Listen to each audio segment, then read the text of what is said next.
Shalom, shalom, très chers téléspectateurs, que Dieu vous bénisse là où vous nous suivez. Bien, vous êtes dans CGC TV, croissez dans la grâce et dans la connaissance télévision avec le pasteur Jimmy. C'est bien, très chers téléspectateurs. Le thème de ma prédication aujourd'hui est intitulé « Les vrais adorateurs ». Alors, qui sont les vrais adorateurs? Bien, vous allez le comprendre à travers ce message. Bien, j'aimerais faire la prière avant de commencer cette prédication. Éternel Dieu, j'ai béni ton nom pour ce privilège que tu m'as accordé pour prêcher ta parole. Laisse que ce moment apporte la bénédiction dans la vie de tous ces celles qui suivront ce message. Je te rends toute la gloire au nom de Jésus. Amen. Bien, très chers téléspectateurs, comme je vous ai dit, le thème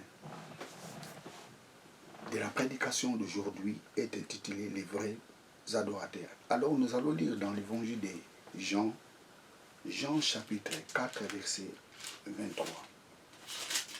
Jean chapitre 4, verset 23.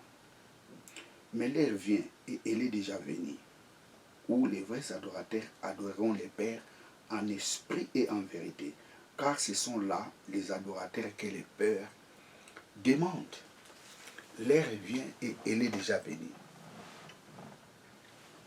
où les vrais adorateurs adoreront le Père en esprit et en vérité. Alors, nous pouvons poser cette question. Il s'agit de quelle heure dont Jésus parlait? Parce que Jésus dit, l'heure vient et elle est déjà venue. Alors c'était quelle heure?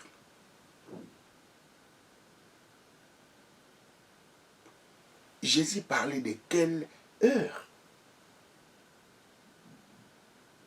La réponse c'est l'heure de la grâce.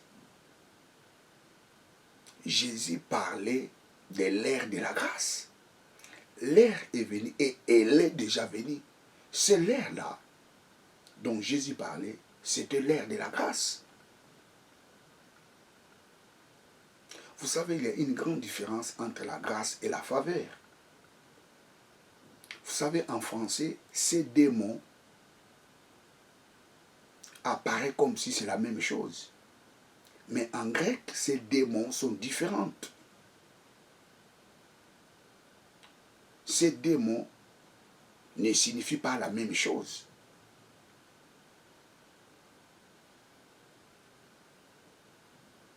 Praise God. La faveur, c'est quoi? La faveur est une opportunité qu'on donne à quelqu'un. C'est ça qu'on appelle la faveur. Et la grâce, c'est quoi? La grâce, c'est la manifestation de la puissance de Dieu. La faveur n'est pas la grâce. Et la grâce n'est pas la faveur.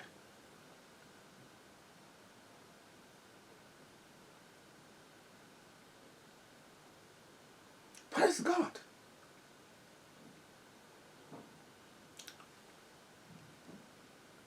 Prenons un exemple. David jouait de la harpe. La Bible nous dit, le roi Saoul avait des problèmes.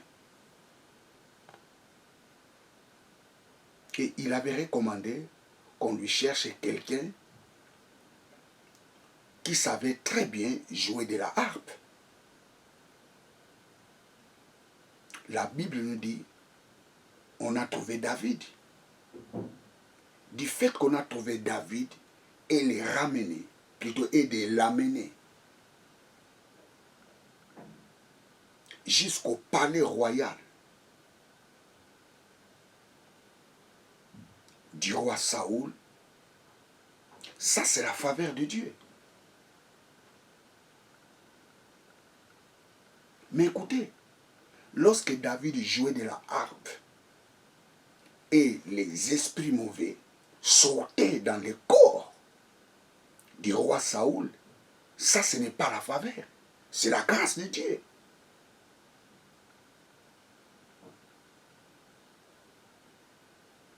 C'est ça la différence.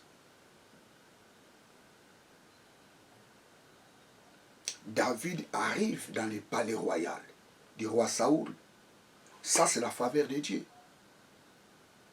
Lorsqu'il commença à jouer de la harpe et les esprits mauvais quittaient le corps du roi Saoul, ça ce n'est pas la faveur de Dieu, c'est la grâce de Dieu. Donc la grâce est différente de la faveur. La faveur est une opportunité qu'on accorde à quelqu'un. Par contre, la grâce est la manifestation de la puissance de Dieu. Vous savez, le mot faveur, en grec, c'est dektos. On le trouve dans l'évangile de Luc, Luc chapitre 4, verset 16. 19 plutôt, Luc 4, 19. Luc 4, 19. Pour proclamer aux captifs la délivrance et aux aveugles les recouvrements de la vie, pour envoyer libres les opprimés, pour publier une année de grâce. C'est mal traduit. Pour publier une année de faveur. Et si vous regardez Darby ne l'a pas traduit par grâce. Darby l'a traduit par acceptabilité. Pour proclamer une année d'acceptabilité. Pour proclamer une année d'acceptable. Parce que le mot dektos signifie faveur. Dektos signifie acceptable. Dektos ne signifie pas grâce. Parce que le mot grâce, en grec, c'est charis.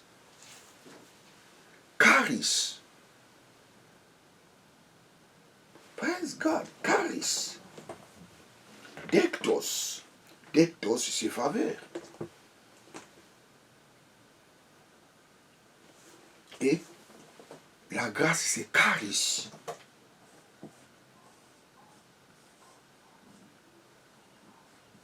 Grâce.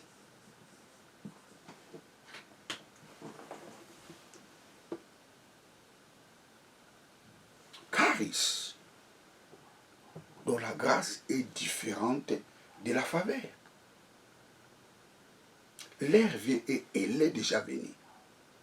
Jésus parlait de l'ère de la grâce. Alors l'ère de la grâce, c'est quoi?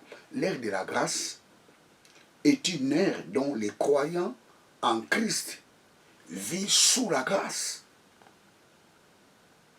L'ère de la grâce est une ère dont les croyants en Christ vivent sous la grâce de Dieu. Praise God. Et je vais vous dire une chose. Les païens sont au temps de la faveur. Les païens sont dans le temps de la faveur. Mais nous, les croyants en Christ, nous ne sommes pas au temps de la faveur. Nous sommes sous la grâce.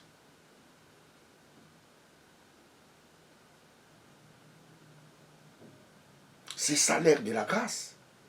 L'ère de la grâce est une ère dont les chrétiens, les croyants en Christ, vivent sous la grâce de Dieu. Les chrétiens sont sous la grâce de Dieu. Les non-croyants sont dans les temps de la faveur. Pourquoi ils sont au temps de la faveur? Parce que Dieu leur donne l'opportunité de recevoir Christ. C'est ça la faveur que Dieu a fait aux non-croyants. Mais les jours qu'ils recevront Jésus-Christ comme Seigneur et Sauveur, ils quitteront les temps de la faveur pour entrer sous la grâce de Dieu. Romains chapitre 6, verset 15. Romains 6, 15. Romains 6, 15. Quoi donc? Pécherons-nous parce que nous sommes non sous la loi, mais sous la grâce. Je relis. Quoi donc? Pécherons-nous parce que nous sommes non sous la loi, mais sous la grâce? L'apôtre Paul ne dit pas parce que nous sommes dans la grâce, nous sommes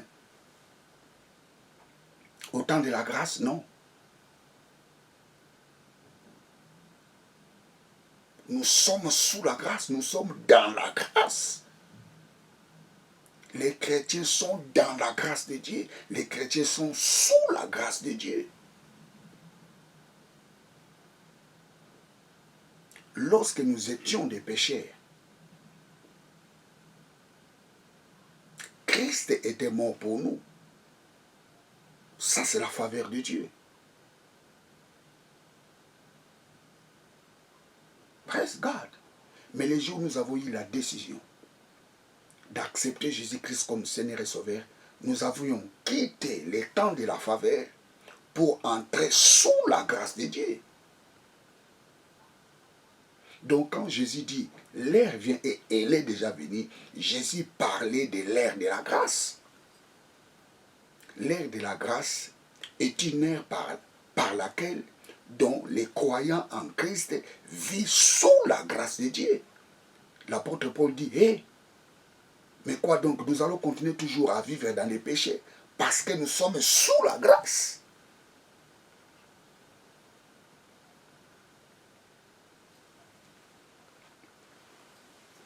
Praise God, hallelujah. Les chrétiens sont sous la grâce de Dieu. Un chrétien ne peut pas dire, oh Dieu, fais-moi grâce. Non. Nous ne pouvons jamais demander la grâce de Dieu à nous parce que nous sommes sous la grâce de Dieu. Romains chapitre 5, verset 17, la Bible dit, nous avons reçu l'abondance de la grâce. Nous avions reçu la pluie de la grâce. Nous sommes surabondés de la grâce de Dieu. Nous sommes sous la grâce de Dieu. Un chrétien ne peut jamais dire, oh Dieu, fais-moi grâce. Ça, c'est l'ignorance. Tu es sous la grâce de Dieu. Praise God, hallelujah. L'heure vient et elle est déjà venue. Vous savez, très chers téléspectateurs, c'est Jésus qui avait apporté l'ère de la grâce. Jésus, c'est lui qui avait apporté l'ère de la grâce. Et il était le seul dans son ministère. Lorsqu'il était sur la terre, il était la seule personne qui était sous la grâce de Dieu. Même les disciples qui les suivaient n'étaient pas sous la grâce de Dieu. Jésus était la seule personne qui était sous la grâce de Dieu. L'heure vient et elle est déjà venue. Cette ère-là dont Jésus parlait, c'était l'ère de la grâce. Or, l'ère de la grâce est une ère par laquelle les croyants en Christ vivent sous la grâce. Praise God, hallelujah. Les vrais adorateurs adoreront le Père en esprit et en vérité. Alors, qui est les vrais adorateurs? Ou bien, qui sont les vrais adorateurs? Un vrai adorateur est celui qui a accepté Jésus-Christ comme Seigneur et Sauveur. Tous les chrétiens sont des vrais adorateurs.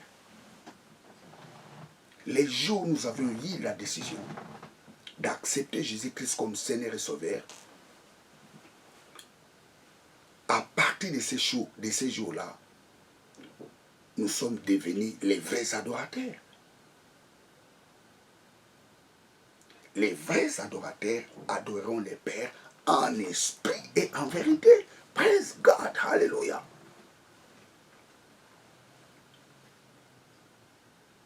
Tous les chrétiens sont des vrais adorateurs.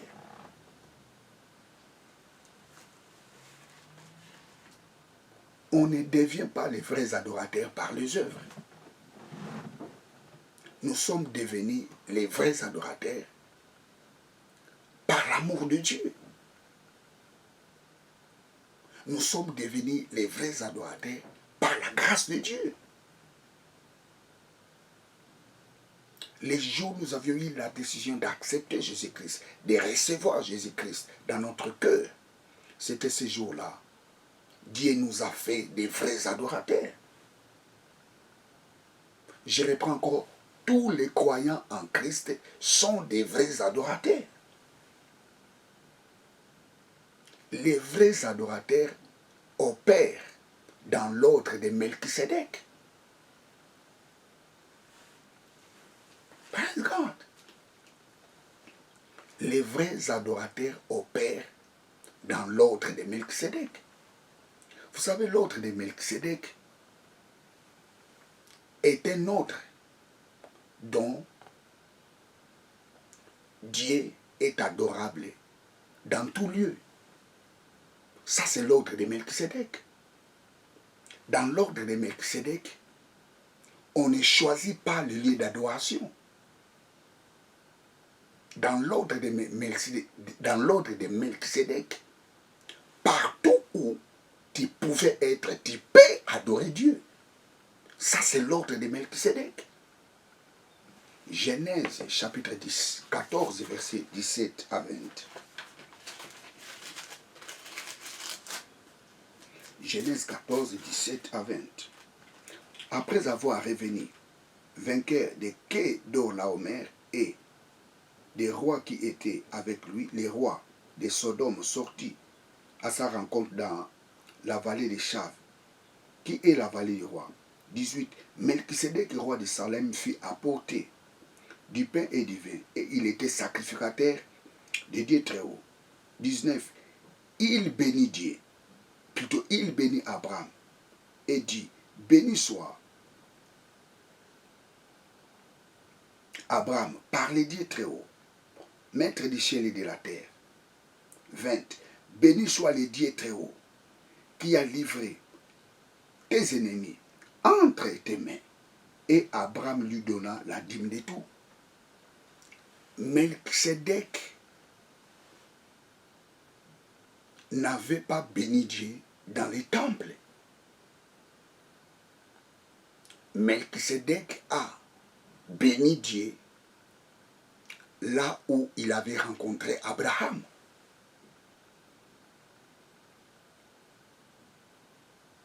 Melchisédek rend gloire à Dieu. Nous allons relire les versets 20.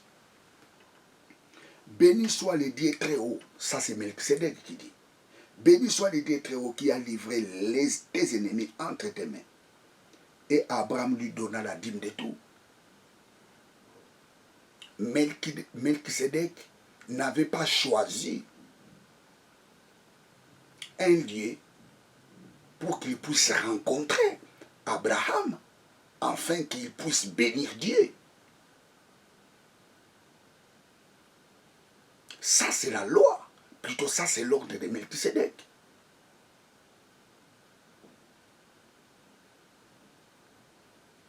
La Bible dit, après avoir revenu vainqueur de Kedorlaomer, Melchisédek va pour rencontrer Abraham. Et lorsqu'il a vu Abraham, Melchisédek a béni Abraham et Melchisédek a rendu gloire à Dieu.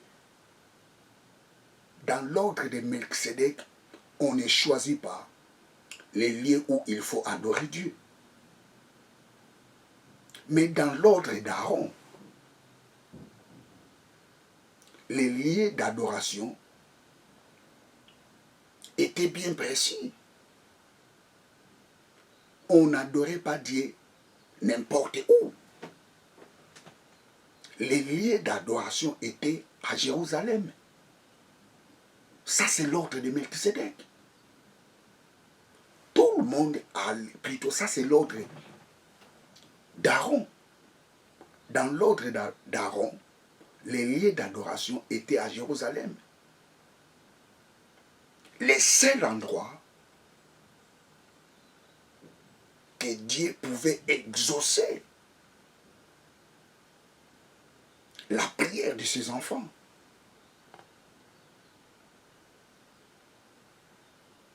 Ça, c'est l'ordre d'Aaron. Mais dans l'ordre de Melchisédek, les lieux d'adoration, et partout où tu pouvais être, tu peux l'adorer Dieu. Ça, c'est l'ordre de Melchisédek. Mais dans l'ordre d'Aaron, tous lieux n'étaient pas les lieux d'adoration. Les lieux d'adoration étaient seulement à Jérusalem. Lisez les livres des rois, 1 roi, chapitre 8, versets 28 à 48. Lors de la dédicace du temple, Salomon a fait la prière. Salomon a dit au Père, tous les gens qui viendront prier dans cette maison, écoute leurs prières. Même si les étrangers viennent adorer Dieu, viennent t'adorer dans cette maison, écoute leurs prières. Même si les enfants d'Israël sont déportés, ils sont en captivité, lorsqu'ils feront la prière en regardant vers Jérusalem,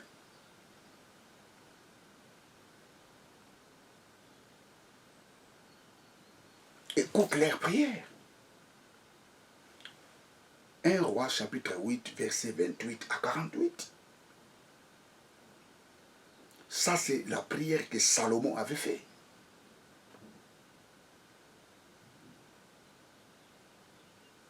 Et en Israël, les lieux d'adoration étaient à Jérusalem. Jérusalem était l'endroit où Dieu exauçait la prière de ses enfants. Même ceux qui étaient en étranger, lorsqu'ils priaient, ils les regardaient vers Jérusalem. Ils les regardaient dans la direction de Jérusalem. Parce qu'en regardant dans cette direction, Dieu exauçait leurs prières. Parce que c'était la prière que Salomon avait faite lors de la dédicace du temple. Mais dans l'ordre de Melchisédek, on n'a pas besoin de regarder Jérusalem. Dans l'ordre de Melchisédek, pour adorer Dieu, on n'a pas besoin d'aller à Jérusalem. Partout où nous pouvons être, nous pouvons adorer Dieu. Ça, c'est l'ordre de Melchisédek. Et nous sommes dans cet ordre de Melchisédek. Nous ne sommes pas dans l'ère d'Aaron. Nous ne sommes pas dans l'ère de Lévitique. Nous sommes dans l'ordre de Melchisédek. Or, dans l'ordre de Melchisédek, on peut adorer Dieu dans tout lieu. Partout où tu pouvais être, tu peux l'adorer. Dans ta chambre, tu peux l'adorer. Dans la salle de bain, tu peux l'adorer. Dans ta voiture, tu peux l'adorer. Partout où tu pouvais être, tu peux l'adorer. Praise God, hallelujah. Ça, c'est l'ordre de Melchisédek. Praise God, hallelujah, praise God. Un vrai adorateur est celui qui est né de nouveau. La Bible nous dit, si quelqu'un est en Christ, il est une nouvelle créature. Les choses anciennes sont passées et voici, toutes choses sont devenues nouvelles. 2 Corinthiens chapitre 5, 17. Et dans l'épître de Pierre, Pierre nous dit quoi? Nous avions formé un royaume de sacrificateurs. Or, le royaume des sacrificateurs est composé de vrais adorateurs. Tous les chrétiens sont des sacrificateurs. Tous les chrétiens sont des vrais adorateurs. Le royaume des sacrificateurs est composé de vrais adorateurs. Nous sommes des vrais adorateurs parce que nous avions accepté Christ comme Seigneur et Sauveur. Praise God, hallelujah. Nous ne sommes pas des vrais adorateurs parce que nous marchons dans la sainteté. Non, nous sommes les vrais adorateurs parce que nous avions accepté Jésus-Christ comme Seigneur et Sauveur.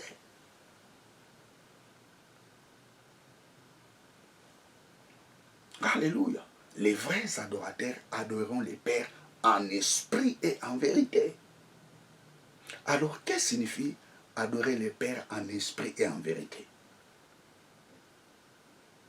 Alors, pourquoi les vrais adorateurs adoreront les Pères en esprit et en vérité? Pourquoi?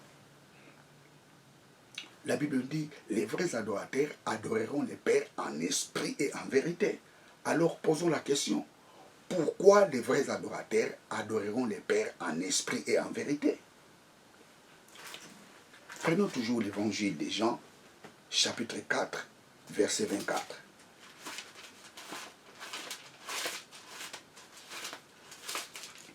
Évangile de Jean, chapitre 4, verset 24.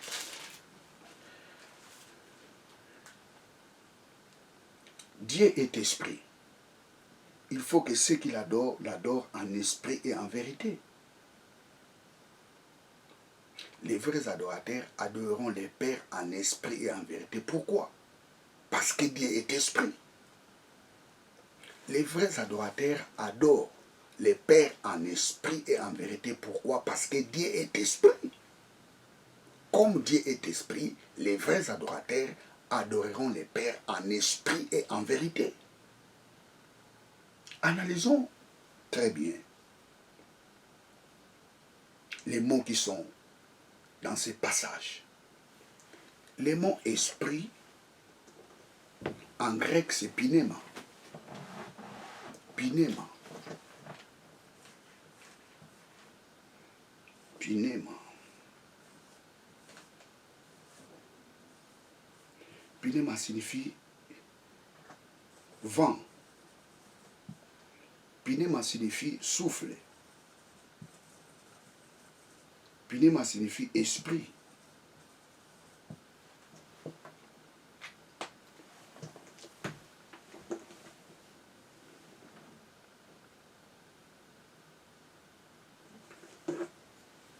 Pinema signifie esprit. Pinema signifie vent. Pinema signifie souffle.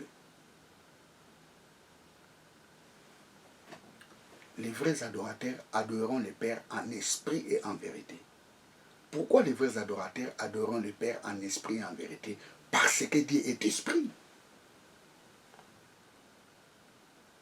Alors, qu'est-ce que signifie Dieu est esprit? Dieu est esprit ne signifie pas que Dieu est invisible. D'ailleurs, je peux vous choquer, Dieu n'est pas invisible, Dieu est visible. Dieu n'est pas invisible. Dieu est visible.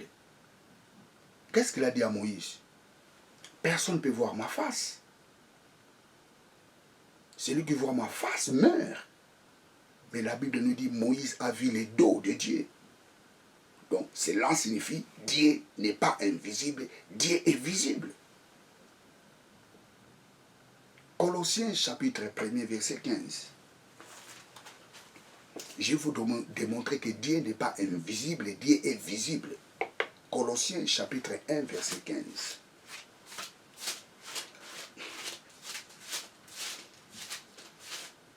Colossiens 1, 15. Il est l'image de Dieu invisible, le premier-né de toute la création. Il est l'image de Dieu invisible. Le mot grec qui est là-bas, c'est aoratos. Aoratos. Aoratos. Aoratos.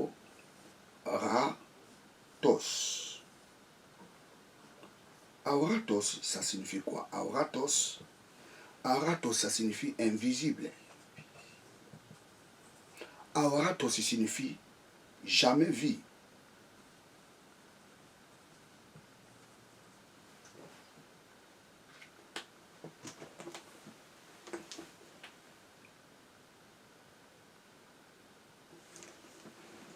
Aoratos. Il est l'image d'un Dieu qu'on n'a jamais vu. Je ne comprends pas pourquoi les traducteurs l'ont traduit par invisible. Il est l'image d'un Dieu qu'on n'a jamais vu. Parce qu'il a dit à Moïse, personne ne peut voir ma face et vivre. Et Moïse a vu seulement son dos. Donc comme Moïse a vu le dos de Dieu, cela signifie que Dieu est visible, il n'est pas invisible. Il est l'image d'un Dieu qu'on n'a jamais vu. Les traducteurs ont mis, il est l'image d'un Dieu invisible. Dieu n'est pas invisible, Dieu est visible. Exode, chapitre 24. Exode, chapitre 24. Exode, chapitre 24, verset 10. Ici, je ne parle pas de la théophanie. Dieu prend la forme humaine. Ici, je ne parle pas de la théophanie. Praise God.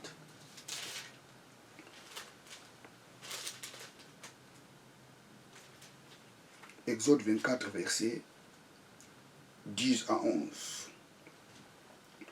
Ils virent les dieux d'Israël. Ils virent. Ici, la Bible nous parle des 70 anciens d'Israël qui ont vu Dieu. Les 70 anciens d'Israël, ils ont vu Dieu et ils ont mangé et bu avec Dieu. Dieu mange. Dieu boit aussi. Je n'ai... Praise God.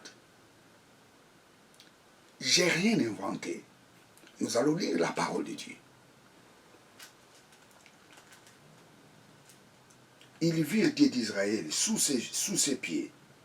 C'était comme des ouvrages de saphir, transparents, comme le ciel lui-même dans sa pureté. Il n'étendit point la main sur l'élite des enfants d'Israël. Ils virent Dieu, ils mangèrent et birent. Ils virent Dieu, ils mangèrent et birent. Praise God. Les 70 anciens d'Israël, ils ont vu Dieu.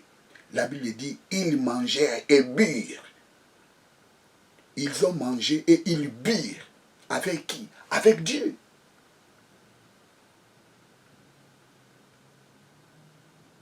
Donc la théorie qui dit que Dieu est invisible ne correspond pas avec ce qui se trouve dans la Bible. Exode chapitre 24, versets 10 à 11. Ils virent Dieu d'Israël. Ils virent, ça signifie Dieu n'est pas invisible. Ils virent Dieu d'Israël et sous ses pieds c'était comme un ouvrage de saphir, transparent, comme le ciel lui-même dans sa pureté. 11. Il n'étendit point sa main sur l'élite des enfants d'Israël. Ils virent Dieu et ils mangèrent et burent. Ils virent Dieu, ils mangèrent et burent. Ils ont vu Dieu et ils ont mangé et ils ont bu.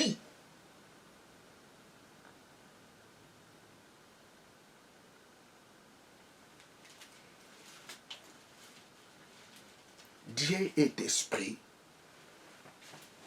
ne veut pas dire que Dieu est invisible.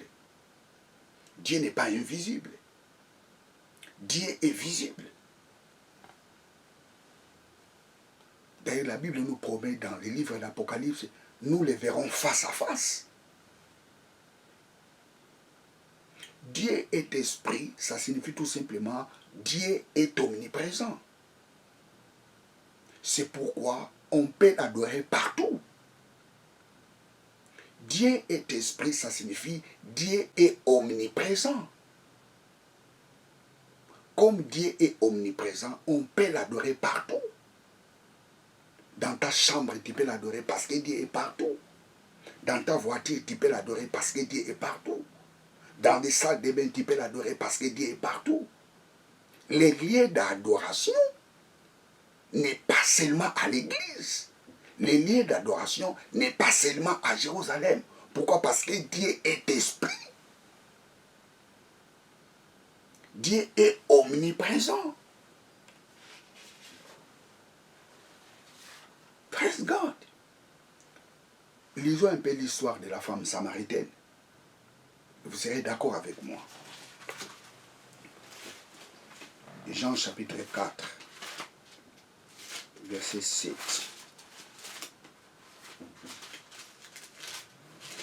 Jean chapitre 4, verset 7. Praise God.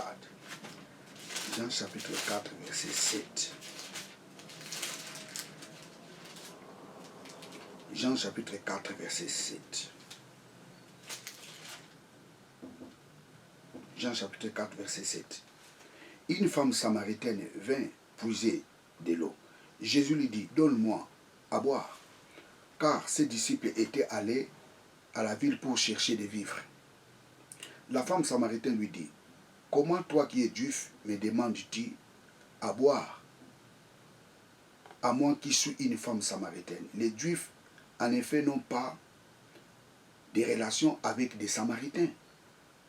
Jésus lui répondit, si tu connaissais les dons de Dieu, et qui est celui qui te dit, donne-moi à boire, tu lui aurais toi-même demandé à boire, et il t'aurait donné de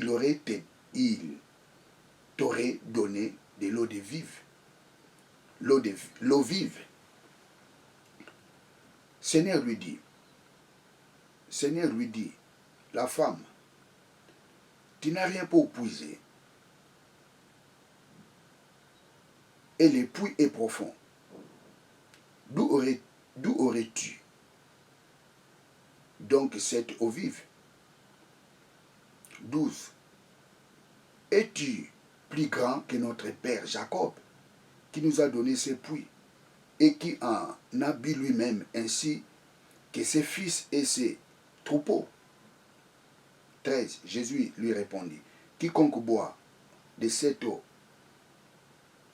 aura encore soif. Mais celui qui boira de l'eau que je lui donnerai n'aura jamais soif. Et l'eau que je lui donnerai deviendra en lui une source d'eau qui jaillira jusqu'à dans la vie éternelle.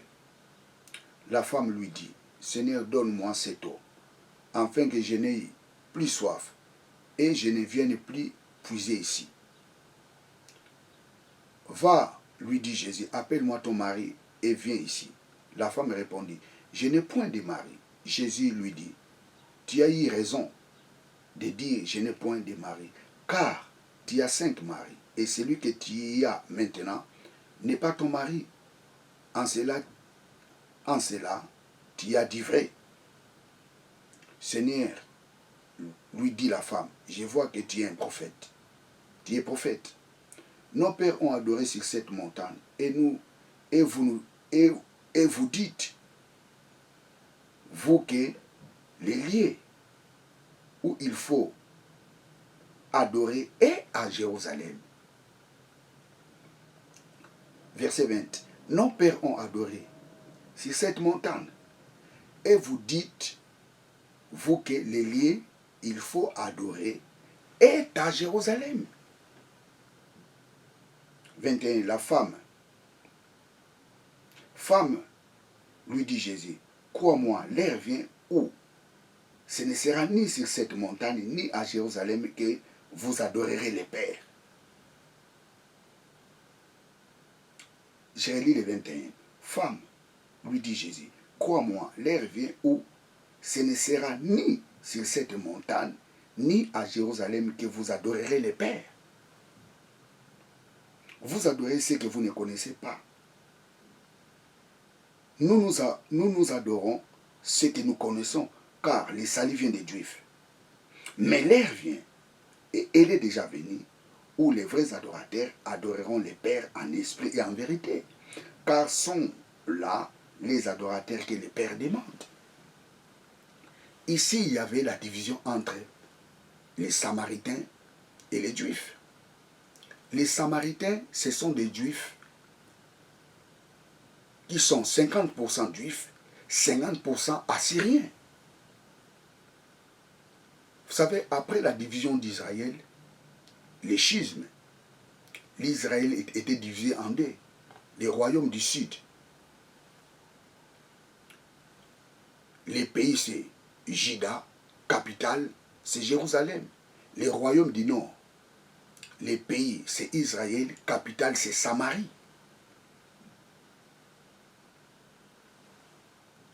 Les royaumes du Juda étaient composés de 2 tribus. La tribu de Juda et la tribu de Benjamin. Ce sont ces 2 tribus qui a formé les royaumes de Juda. Et les 10 autres tribus ont formé les royaumes d'Israël qui avaient pour capitale Samarie. Et plusieurs fois, lorsque ces 2 royaumes, lorsqu'ils marchaient contrairement à la parole de Dieu, Dieu les livrait entre les mains de leurs ennemis. Praise God.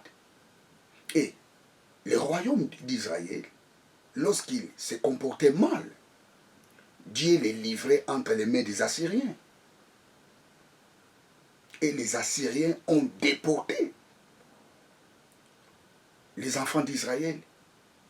Et jusqu'à tel point, les enfants d'Israël se sont mariés avec les Assyriens. Donc il y avait le mixage entre les enfants d'Israël et les Assyriens.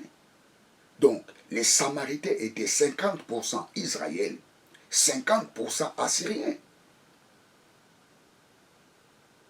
Mais de l'autre côté, ils étaient 100% juifs. C'était la raison pour laquelle les 2 peuples ne s'entendaient pas. Parce que les Juifs considéraient les Samaritains comme des faux Israélites. Pourquoi? Parce qu'il y avait le mélange en eux. Ils étaient 50 Israël, 50 Assyriens. Les Juifs considéraient les Samaritains comme des infiltrés, comme des faux enfants d'Abraham.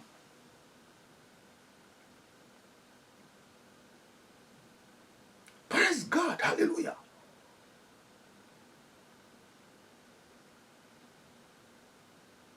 C'était les problèmes qui séparaient les Juifs et les Samaritains.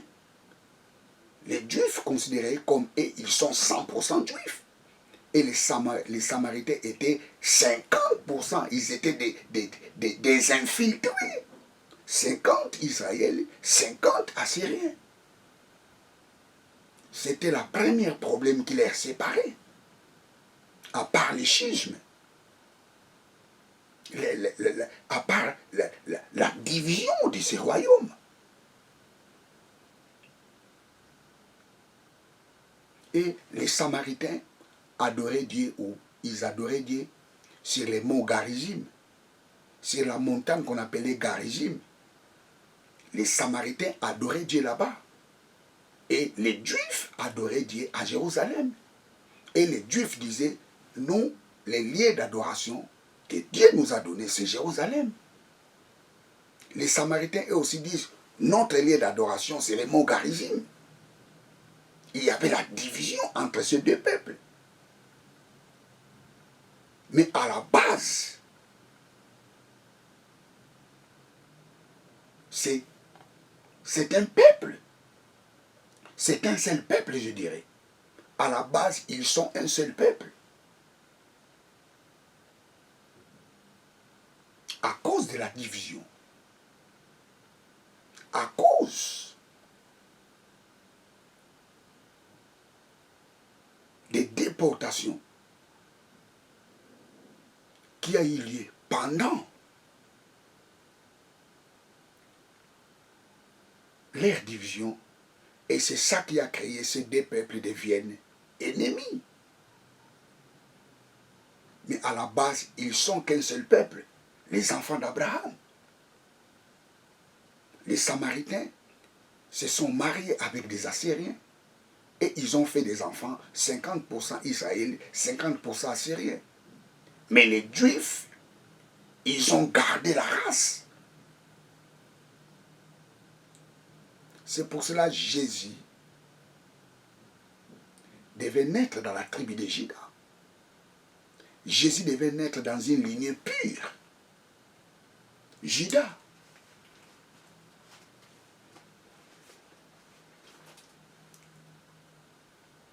Praise God. Souvenez-vous, Jésus dit Nathanaël, c'est les vrais juifs. Vous savez pourquoi Jésus a dit comme ça? Parce qu'à l'époque de Jésus, il y avait cette séparation entre les vrais juifs et les faux juifs. Les faux juifs étaient des Samaritains. Les juifs considéraient les Samaritains comme des faux juifs, des faux enfants d'Abraham. Pourquoi? Parce qu'ils sont 50% Israélites, 50% Assyriens.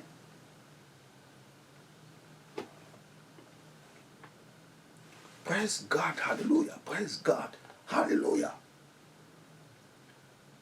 Jésus dit à la femme samaritaine, l'heure vient où les gens n'iront plus adorer Dieu à Jérusalem, ni sur cette montagne. Les vrais adorateurs adoreront le Père en esprit et en vérité. Pourquoi? Parce que Dieu est esprit. Dieu est esprit, ça signifie Dieu est omniprésent. Parce que le mot qui est ici, c'est Pinema. Dieu est comme le vent. Comme le vent est partout, Dieu aussi est partout. Alors les vrais adorateurs adoreront le Père partout.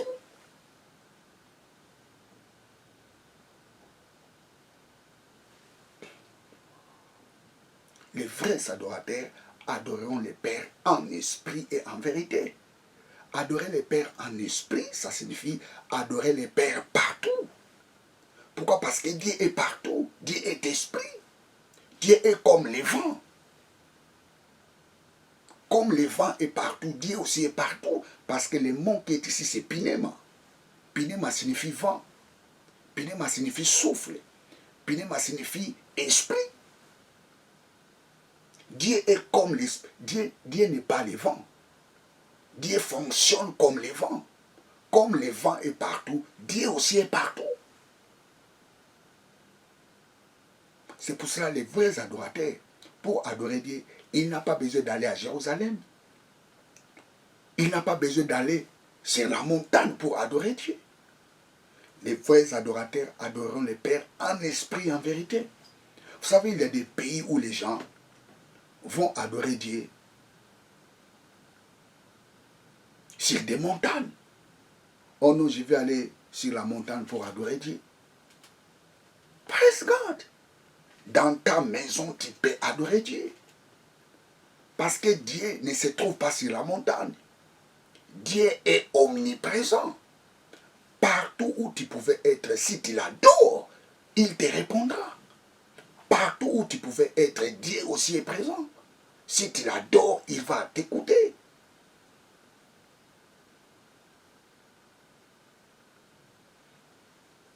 Les vrais adorateurs adoreront le Père en esprit et en vérité.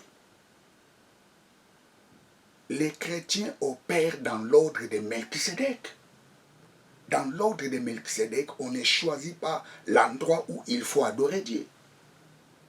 On peut adorer Dieu partout. En marchant, tu peux commencer à adorer Dieu. En conduisant les véhicules, tu peux adorer Dieu. Dans la salle de bain, tu peux adorer Dieu. Pourquoi? Parce que Dieu est omniprésent. Dieu est esprit. Dieu fonctionne comme les vents. N'oubliez pas, la Bible nous dit, celui qui est né de nouveau opère comme les vents. Praise God, hallelujah. Dieu est esprit. Ce qu'il adore doit l'adorer en esprit. Doit l'adorer partout. Pourquoi? Parce que Dieu est omniprésent. 1 Timothée chapitre 2 verset 8.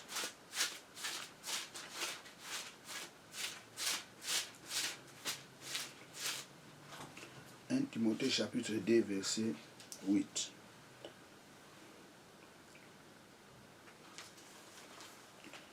Timothée chapitre 2 verset 8. Je veux donc que tous les hommes prient en tout lieu. Je veux que tous les hommes prient en tout lieu. Ça, c'est la nouvelle alliance. Dans l'ancienne alliance, les lieux d'adoration étaient seulement à Jérusalem. Les lieux de la prière étaient seulement à Jérusalem. Mais dans la nouvelle alliance, on peut faire la prière partout. Partout, tu peux adorer Dieu. Partout, tu peux faire la prière. Ça, c'est l'ordre de Melchisédek. Pourquoi? Parce que Dieu est esprit. Pourquoi? Parce que Dieu est partout. Pourquoi? Parce que Dieu est omniprésent.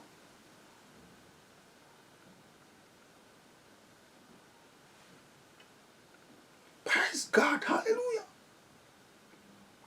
Je veux donc que les hommes prient en tout lieu, en élevant les mains pires, sans colère ni mauvaise pensée. La prière, ce n'est pas le lieu. La prière, c'est ton attitude envers Dieu. Tu peux adorer Dieu dans une maison en marbre. Tu peux prier Dieu dans une maison construite en or. Mais si ton attitude est mauvaise devant Dieu, ta prière, ça sera comme des bruits.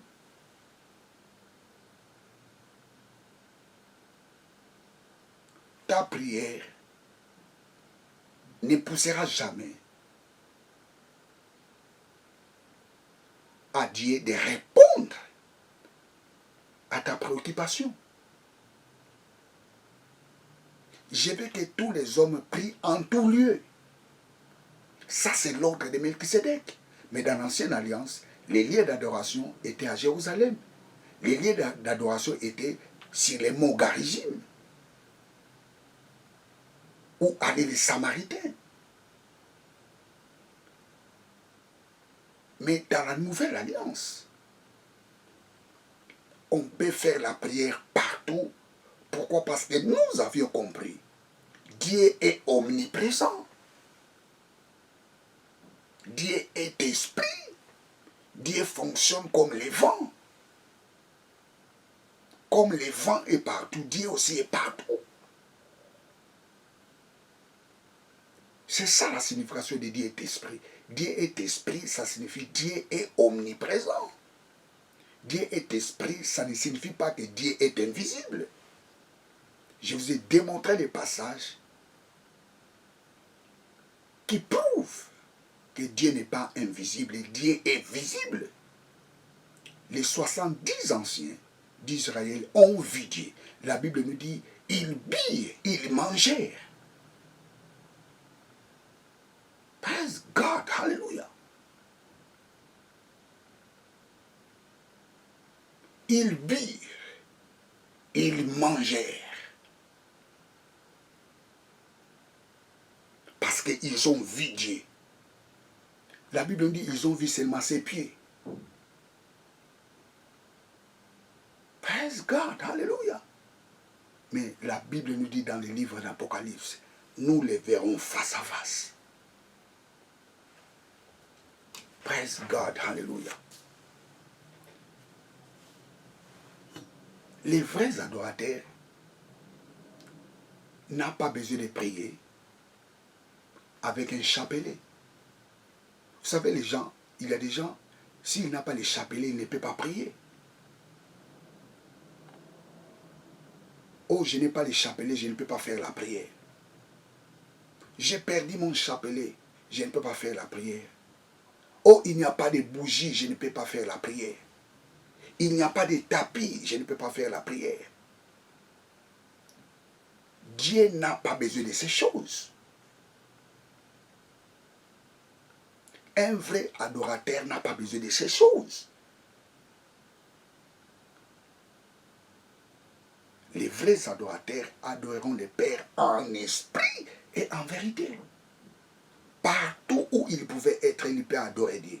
Même sans chapelet, il peut adorer Dieu.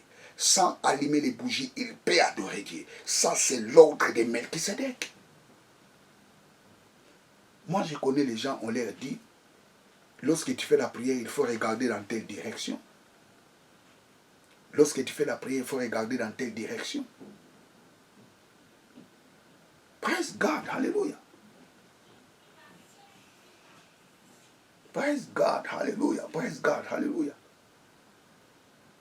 La Bible nous dit, car ce sont là les adorateurs que les pères demandent.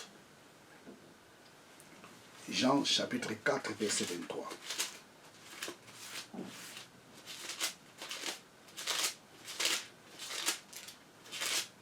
Jean chapitre 4, verset 23. Mais l'heure vient et elle est déjà venue, où les vrais adorateurs adorent le Père en esprit et en vérité, car ce sont là les adorateurs que les pères demandent. Car ce sont les adorateurs que les pères demandent. Ici encore, il y a une règle de traduction. Dieu ne demande pas les vrais adorateurs, mais Dieu cherche les vrais adorateurs. Parce que le mot grec qui est ici, ce n'est pas demande. Le mot grec qui est ici, c'est zeteo.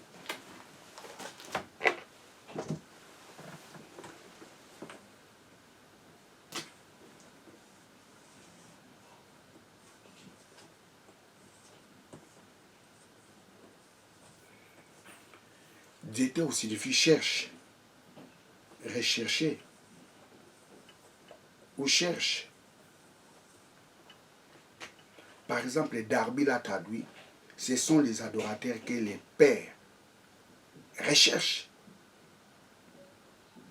Dieu ne demande pas les vrais adorateurs, mais Dieu cherche les vrais adorateurs.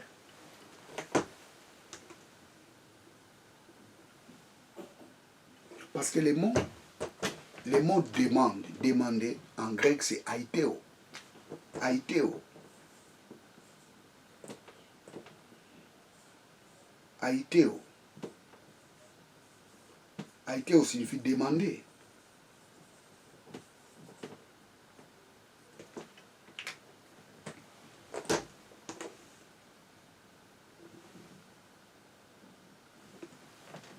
Dieu ne aiteo pas les adorateurs, mais Dieu zeteo.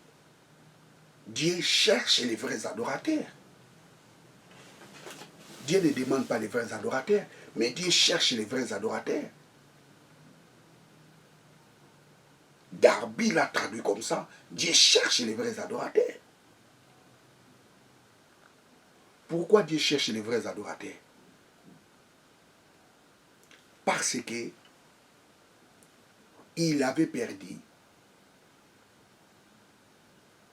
les premiers adorateurs qu'il avait.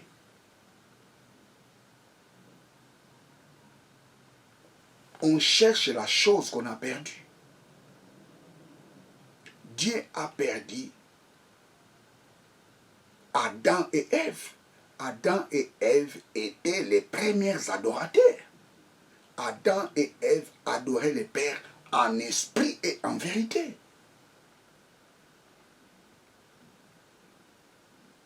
Dieu recherche les vrais adorateurs.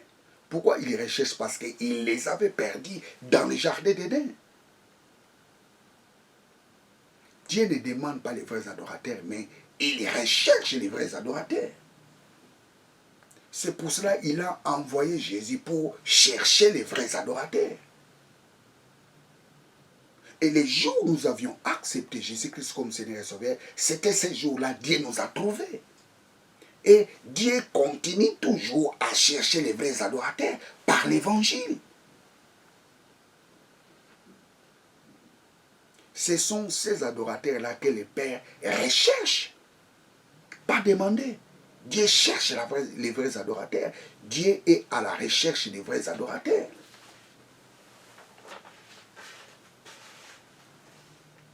Pour terminer, vous savez, très chers téléspectateurs, lorsque la Bible nous parle des vrais adorateurs, ça signifie aussi qu'il y a des faux adorateurs. L'ancienne alliance était une alliance des faux adorateurs. Pourquoi ils étaient des faux adorateurs? Parce qu'ils étaient l'ombre des choses à venir.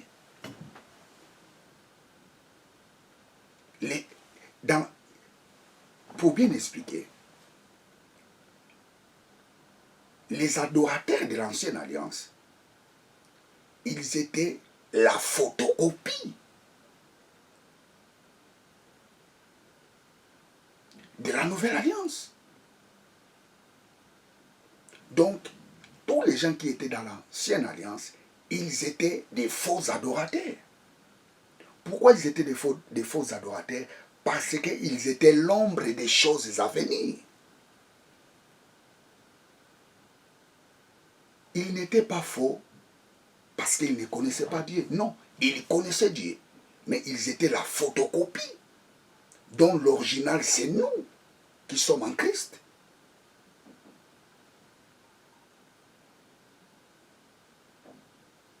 Colossiens chapitre 2, versets 16 à 17. Colossiens 2.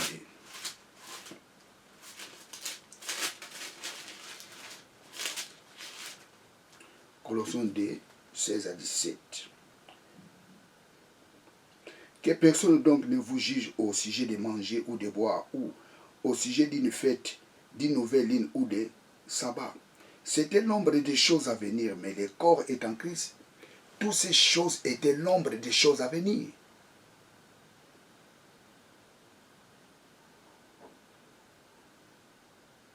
Dans l'ancienne alliance, qu'on avait des faux adorateurs. On les appelle les faux adorateurs, non parce qu'ils ne connaissaient pas Dieu, non. Ils sont des faux adorateurs parce qu'ils étaient l'ombre des choses à venir. C'est nous qui sommes les vrais.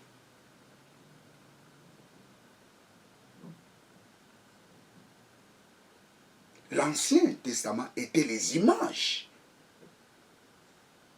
Et nous sommes l'accomplissement. Je reprends encore. Tous les gens qui étaient dans l'Ancienne Alliance, ils étaient des faux adorateurs. Ils étaient des faux adorateurs, ce n'est pas parce qu'ils ne connaissaient pas Dieu, non. Ils étaient des faux adorateurs parce qu'ils étaient l'ombre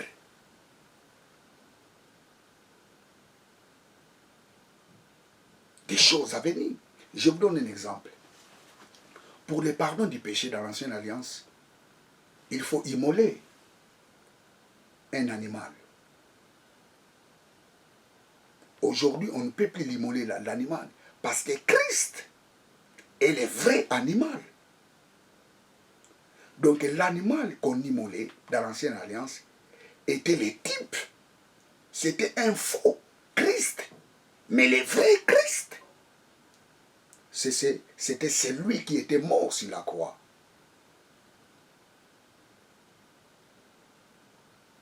Et qui était ressuscité. Donc l'animal qu'on égorgeait dans l'Ancienne Alliance, c'était un faux Christ. Était l'image de Christ.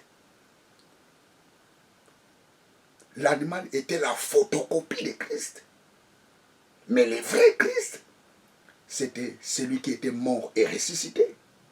Donc dans ce sens-là, les faux adorateurs, c'était tout ce qui était dans l'ancienne. Mais apparemment, comme ça, c'est 100 €. Mais il est un faux 100 €. Pourquoi? Parce qu'il a été imprimé. Donc c'est la même chose. Les faux adorateurs, on les trouve dans l'Ancienne Alliance. Tous ceux qui étaient dans l'Ancienne Alliance, ils étaient des faux adorateurs. Ils étaient des faux adorateurs, non parce qu'ils ne connaissaient pas Dieu. Non, ils étaient des faux adorateurs parce qu'ils étaient la photocopie dont l'original, c'est nous qui sommes en Christ. Praise God, hallelujah. Les vrais adorateurs adorent le Père en esprit et en vérité. Bien, très chers téléspectateurs, je suis à la fin de ma prédication.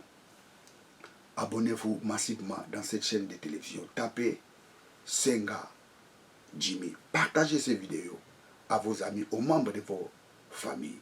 Que Dieu vous bénisse. Ciao.